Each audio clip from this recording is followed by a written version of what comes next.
আসসালামু আলাইকুম। আপনাদের কাছে আজকে হাজির হইলাম একটা উপদেশ দেওয়ার জন্য। মানে উপদেশ না, আমার জীবনের বাস্তব শিক্ষা আপনাদের সাথে প্রকাশ করার জন্য আজকে হাজির হইলাম আরকি। উপদেশটা হচ্ছে, আমার মতো যারা চিন্তাধারার আছে আরকি। মানে আমি ছোটবেলা থেকে ভাবতাম যে আমার শরীরে শক্তি যেহেতু আছে, এই শক্তি যদি কোনো লোকের, অসহায় লোকের প্রয়োজনে আসে, তাইলে আমি উপকার করতে রাজি আছি যে শক্তি দ্বারা ইনশাআল্লাহ।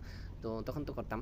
মানে যেভাবে হোক শরীর দিয়া যেভাবে উপকার করার দরকার দরকার হইতো করতাম। যখন থেকে টাকা ইনকাম করা শিখলাম, তখন থেকে ভাবলাম যে আমার এই টাকার যদি কারো উপকারে না আসে, তাইলে এই টাকার তো মূল্য নাই। তো তখন থেকে আমার কাছে যারা এই চাইতো তাদেরকে আমি উপকার করার চেষ্টা করি আরকি, মানে দাঁড় হাওলাত দিয়া। আর রিসেন্টলি একটা ঘটনা ঘটলো আমার সাথে। মানে মালয়েশিয়া আছি আমি, তো যারা আমাকে চিনে তারা জানে।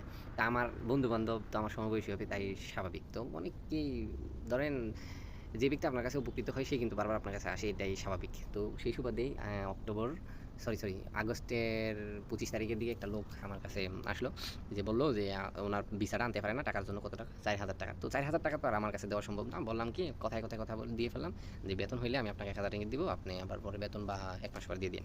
তো উনি আবার বললো যে 15 দিন পর পর বেতন হয়তো, এখন যদি আমি দিই তাহলে 15 দিন পর সে আবার আমাকে ফেরত দিয়ে দেবে আর কি টাকাটা। মানে সেপ্টেম্বর মাসে দিলে সেপ্টেম্বরের লাস্টের দিকে দিয়ে দিবে আর কি। তো সেই সুবাদে আবার আমার এর ভিতর কাহিনী হলো কি, একটা সেপ্টেম্বরের আগে বস বলে দিল যে এখানে তো কাজ নাই আর আমার হাতেও কাজ নাই, সো তোমরা কাজ খুঁজো, কাজ খুঁজে চলে যাও। সেই ব্যক্তি আবার চলে গেল, আমার বলে গেল যে বেতন হইলে আমার টাকাটাও উঠাইয়া তুমি 1,000 দিবা বলছো, ওই টাকাটা সহ আমাকে পাঠাই দিও। তাই আমি কথা মতো পাঠাই দিলাম। আর 15 দিনের বেতন ওর আছে, পাইলে আমি নিয়ে যাবো বসের থেকে, আর বাকিটা ওনারে পাঠাই দিব। তো কি হলো, যতদিন পর্যন্ত ওনার বেতন বসের কাছে ছিল 15 দিনের, আমি দেওয়ার পর